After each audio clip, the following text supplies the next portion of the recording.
Ustadz Insan Mokoginta, Kamis 20 Agustus 2020 tutup usia. Almarhum dikenal seorang mualaf yang juga seorang kristolog. Almarhum Ustadz Insan Mokoginta juga dikenal sebagai tokoh yang membimbing mualaf. Di antara publik figur yang mendapat bimbingan mualaf dari Ustadz Insan Mokoginta adalah artis Roger Danuarta. Bismillahirrahmanirrahim. Bismillahirrahmanirrahim. Asyhadu alla ilaha illallah wa asyhadu anna Muhammadar Rasulullah. Saya bersaksi bahwa tiada Tuhan selain Allah. Dan saya bersaksi Nabi Muhammad utusan Allah. Saya ada keinginan untuk pindah menjadi seorang muslim itu sebenarnya sudah lama. Tapi berhubung saya berasal dari keluarga yang muslim, jadinya pastinya saya mempunyai orang tua. Saya butuh izin dari orang tua yang sudah membesarkan saya. Dan nggak langsung dikasih izin. Oh, yakin nggak? Pasti kan sebagai orang tua seperti itu kan. Tapi syukur alhamdulillah, orang tua juga tetap ingin melihat apakah saya serius. Orang tua juga bertanya, apakah sudah bisa Iqra? Apakah sudah mulai membaca Al-Quran? Orang tua saya sangat mendukung sekali. Dan itu merupakan kenangan terindah terakhir ya dari almarhumah ibu saya. Kebebasan beragama yang diberikan kedua orang tuanya justru menjadikannya seorang Katolik. Pria kelahiran 8 September 1949 ini menceritakan perjalanannya menemukan dan mempelajari Islam. Ayahanda Ustadz Insan Mokoginta memang memeluk Islam. Karena itu praktis Mokoginta terlahir dari kedua orang tua yang beragama Islam. Namun karena keduanya beranggapan semua agama sama dan benar, ia dan 7 saudaranya disekolahkan di sekolah Katolik. Pendidikan dan lingkungan sekolah menjadikan Mokoginta dan saudara-saudaranya pemeluk Katolik. Hingga pada suatu masa, tahun 1976, Mokoginta merantau ke ibu kota untuk mengadu nasib. Perantauannya itu tak hanya membawanya menjadi seorang pebisnis, tapi juga seorang pengikut yang mencintai Muhammad SAW. Pria kelahiran kota Mobagu, Sulawesi Utara ini diam-diam mulai membuat penilaian tentang agama itu, yakni Islam, dan mulai merasakan kebenarannya. Baginya, ajaran Islam sangat memperhatikan persoalan akidah dan akhlak, sesuatu yang tidak pernah diajarkan secara khusus dalam agamanya. 4 tahun bermitra dan bergaul dengan keluarga muslim itu, Mokoginta tak pernah sekalipun dipaksa atau bahkan didorong untuk masuk Islam. Namun selama itu, diam-diam ia mempelajari Islam dan membandingkannya dengan ajaran Alkitab. Tahun 1980, hidayah Allah yang melingkupi hati Mokoginta selama hampir 4 tahun berbuah syahadat. Mokoginta berislam setelah melihat bahwa justru umat Islamlah yang mengamalkan ajaran agamanya. Perjalanan panjang mencari Tuhan, Mokoginta akhirnya menemukan bahwa Muslimlah pengikut Yesus dalam arti yang sesungguhnya, karena merekalah yang mengamalkan ajaran Yesus atau Nabi Isa alaihi wasallam. Islam bukan agama buatan manusia, dan Islam ini bukan nama agama yang berasal dari Rasulullah SAW. Bukan lagi kita yang menamakan agama itu Islam, tapi Islam itu yang memberi nama Allah itu sendiri. Mokoginta mencontohkan banyak di antara perintah Yesus tidak ia amalkan selama menjadi pemeluk Katolik. Bagi Mokoginta, semua perintah Allah dan ajaran Yesus itu umat Islamlah yang mengamalkan.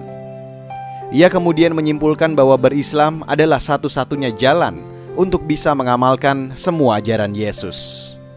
Mokoginta kemudian nyantri pada beberapa ustadz dan mempelajari Islam secara otodidak. Mokoginta pun dikenal sebagai dai Dewan Dakwah serta pembicara Kristologi di berbagai forum dan majelis, bahkan undangan juga datang dari luar negeri. Tak sekedar tampil menyampaikan ajaran dan pesan Islam, Moko Ginta aktif menjawab dan mendebat hujatan kaum non-muslim terhadap Islam. Sanggahan juga ia sampaikan melalui tulisan yang dibukukan. Tidak kurang dari 40 buku sanggahan telah ditulisnya. Beberapa bahkan dicetak ulang hingga beberapa kali. 101 bukti Yesus bukan Tuhan. Judul ini satu judul macam-macam nih tuh, ini macam-macam, sini juga nanya dipertanyakan malaikat di akhirat.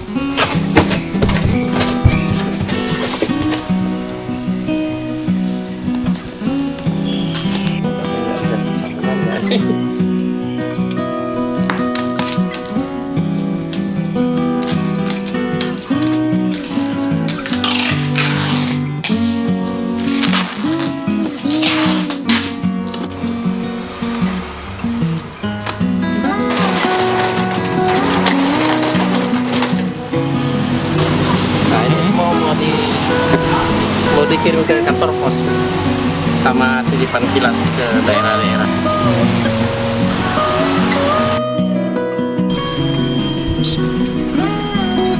Pesanan buku orang kadang-kadang bisa 20-30 orang.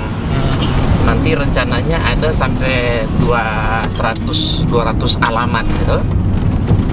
Saya tinggal harus print satu persatu alamatnya, karena alamatnya kan beda semua. Jadi ya yang ngetiknya harus satu persatu, baru nyarikan dusnya, di packing ya satu-satu juga kan, karena tiap orang berbeda-beda.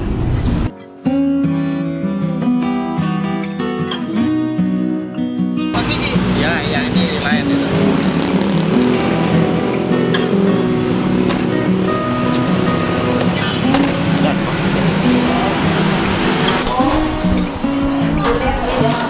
Assalamualaikum warahmatullahi wabarakatuh. Saat ini saya sedang berada di PT Pandu Logistik cabang Depok untuk mengirim paket-paket pesanan orang berupa beberapa jenis buku ke Jawa Barat, Jawa Timur, dan sebagainya. Selama ini saya berlangganan rutin dengan Pandu CW Logistik. Ini cabang Depok. Ini namanya Mbak Nurul nih, sering menangani buku-buku saya tuh. Semua paket saya kebanyakan beliau tangan. Jadi hafal banget di rumah saya.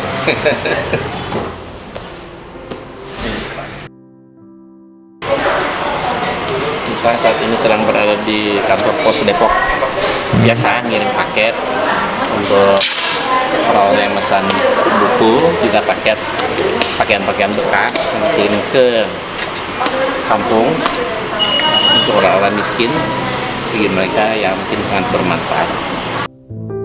Untuk semua sanggahannya, Moko Ginta mengaku cukup bersenjatakan Al-Quran. Cara membuktikan kebenaran Islam adalah dengan diskusi Al-Quran dan Bible. Yang dengan saya ini sebenarnya semua pegang Quran satu persatu, ya. Nanti saya bawa Bible, pegang Bible, nanti diadu. Surat 257 surat Al-Hadid, ayat terakhir paling ujung 29. Apa dikatakan di sana? Agar Yahudi dan Nasrani mengetahui, agar Alkitab mengetahui bahwa sesungguhnya mereka tidak akan pernah mendapatkan karunia Allah walau sedikit pun selama mereka tidak beriman kepada Rasulullah SAW. Ya dah? Jadi selama mereka tidak masuk Islam, tidak mungkin mereka selamat. Menurutnya, Al-Quran adalah mukjizat yang menjadi bukti dari semua kebenaran Islam. Allah sendiri yang mengatakan bahwa tidak ada keraguan di dalamnya. Peraih Mu'allaf Award pada 2006, 2007, 2010, dan 2011 ini berkata, kebenaran isi Al-Quran adalah bukti keajaiban.